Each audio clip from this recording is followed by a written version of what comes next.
I think there's a definite trend in brands approaching agencies and basically people with digital and technological know-how like ourselves at Unit 9 for help with innovation.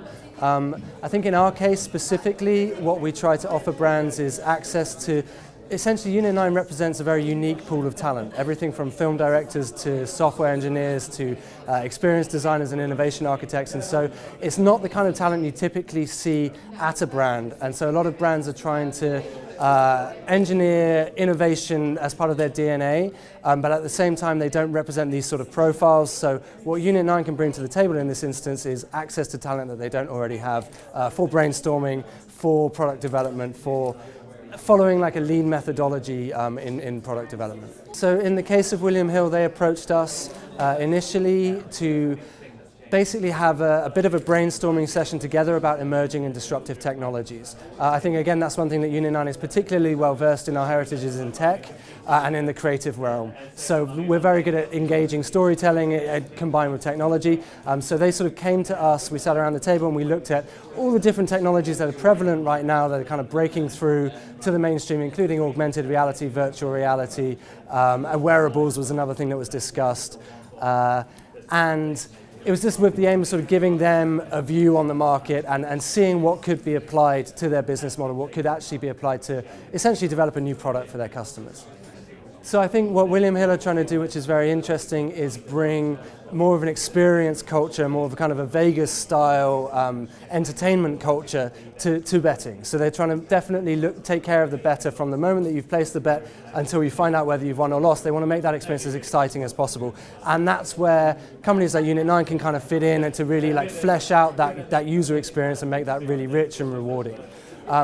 In this case, in the case of Get in the Race, we settled on virtual reality as probably the most fertile ground for exploration because I think everyone has agreed that it's going to be an important consumer trend. So it's something that it's imperative for William Hill to be on top of. If they want to continue to be relevant in new spaces as they develop, then they need to maintain an interesting presence in these new platforms. So virtuality definitely ticks the box in that regard, but also I think specifically in the case of Get in the Race, virtuality is just able to offer a really rich media experience that isn't available anywhere else at the moment. Haven't seen it applied specifically to the realm of sports betting yet personally, so it's ripe for disruption essentially. It's something that William Hill can bring to the market and they can be the disruptors in this instance rather than chasing after the wave as it's already gone.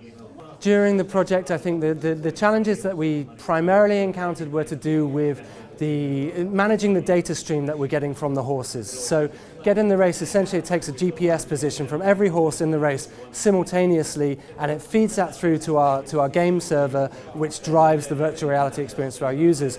The challenge is that GPS data is not always perfect, and so we had to develop our own very sophisticated algorithms that would essentially, rather than just taking one GPS data point at one time, would take multiple points at different places during the race and average those out to provide like a smooth experience for the user. So essentially that means that all the animations, they operate very, very smoothly. They don't kind of go in a sort of staccato way as the data points kind of jump around all over the place. And it also means that it's very, very accurate. So if a horse wins by a very small margin, we're still able to represent that in the actual virtuality experience. The purpose behind the Get in the Race app is to utilise some of the emerging technology that hasn't quite become mass market yet. A lot of people are focusing on the watch, which is understandable, but there are some other great devices out there. The Google Cardboard, you can buy it for £8. There's some interesting apps out there, but it's still quite early stage. No one's really worked out how to use VR, low-cost VR, mass market potential VR for sports betting or games. There's some initial ideas out there. So this prototype was really around how we could utilise early-stage technology to give the customer a completely different experience. In terms of problems it's solved, I guess the main problem is that a lot of betting now is moving away from older style betting products like horse racing into areas like football. And we want to give our customer base a reason to come back and look at horse racing. It's a fantastic product, a great experience going to the racetrack. We're trying to sort of transport the customer there for a very low cost product. And £8 with the right structure, we could give those away to our customers. And all they need is an iPhone or a smartphone to do it. So that's really the reason behind it. when you run innovation, it's less about very short-term ROI. Our job in the William Hill Labs and the Shoreditch, the team and the wider part of the business that works in innovation is to test out proof of concepts. And the old style way of doing that would be to maybe do one a year and it better make a return, and to spend quite a lot of money on doing it. Our model's different. We have this expression that we stole from another company called elephant carpaccio, which is everything we do, we try and do in very, very small slices. So a project like this, we want to find the minimal cost and effort required to test it. We've created this prototype, we did it in 2 or 3 months. We can now put it out to consumer testing. We'll put it in front of real live punters and we'll see what the response is like. We'll then connect it with live data. Again, we'll test it. We'll put it in hidden live. We'll test it with a slightly broader customer base, and so on and so on. We won't actually put it live and test it in ROI in real life until we've gone through all those stages. Our job is to maybe do 8, 9, 10 of these a year and find the one that really is a killer. If you only develop things that you're absolutely certain are going to create an ROI, you'll never do anything. With our customer base and the size we operate at, if this made a very small difference to our betting on horse racing, it would pay for itself 100 times over. So I'm not too worried about the ROI on it. The cost of doing it are actually quite low.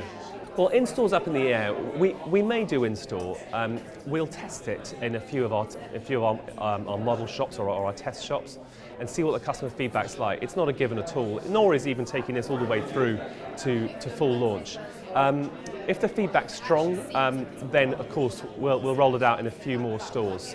The real killer on it is the Google Cardboard, and being able to have a completely different experience to sports betting, from home. It could even be at the races. You could go to Cheltenham, have a terrible view, be in the bar when a race happens, put these on, and have a pretty close experience to what's happening. So even maybe a better experience than sitting or standing somewhere down the track. So that's the idea. We have about 2,500 shops. And it's a huge part of our brand, it's a huge part of our customer equity, and it's the way we communicate with a big part of our base at the moment. It's also really valuable. Customers that visit stores and play on mobile or online are amongst our best customers. So we really want to use that. And if you like, the people that really see and speak and interact with our customers every day are our shop staff. So we're looking all the time about how to interrelate and leverage and maximise the relationship between the store and the online experience. And so, areas where that might work, for instance, like the William Hill card, which Jamie demoed. So we've got a card now where someone could be betting online, they put a bet on their mobile, maybe they're in the pub or having a curry, or they follow the darts, they get some money, they can then go in-store with that card and spend money to actually make a bet in the shop if they want. So that's an area which we're looking at. There are other areas where we're using mobile technology that we've developed on the online side to develop, I can't talk too much about it, but something we're announcing soon, to develop technology that we can actually use in-store. So those two are very important. We're also looking at ways that when VIPs come into store, we can recognise them. So, if one of our big VIPs comes on our site, we know who they are immediately, they get a different experience. Currently, if they walk into the store, they're treated like anybody else. So that's another area where we're thinking about omnichannel all the time, about how we can connect up the two areas of our business. And that's around facial recognition. There's some really good technology coming out on that, and that's something we're working on. I would put up the scale on innovation. Paddy Power's very good at it. I think the danger with businesses like betting and gaming is there's a tendency to rest on your laurels. There's a regulatory hurdle, strong brand awareness for some of the incumbents who've been here for years.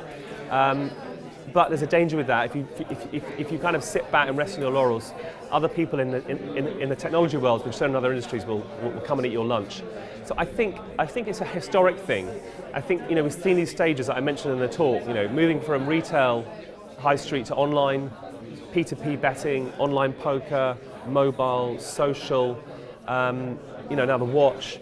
It's going on all the time, and some people, some of our competitors are responding to that, but some just aren't. Some of them are thinking, oh, we'll just be a fast follower. We'll wait and see what works. We'll get round to it. You can't do that and survive. So that's our approach anyway. And also it's about giving the customers the best experience, the most memorable experience that we can, and the most enjoyment they can. And so that we think more about that than we do, okay, well, what's the guaranteed ROI on that? If you give the customers the best possible experience, the ROI will come. So yeah, that's how we approach it.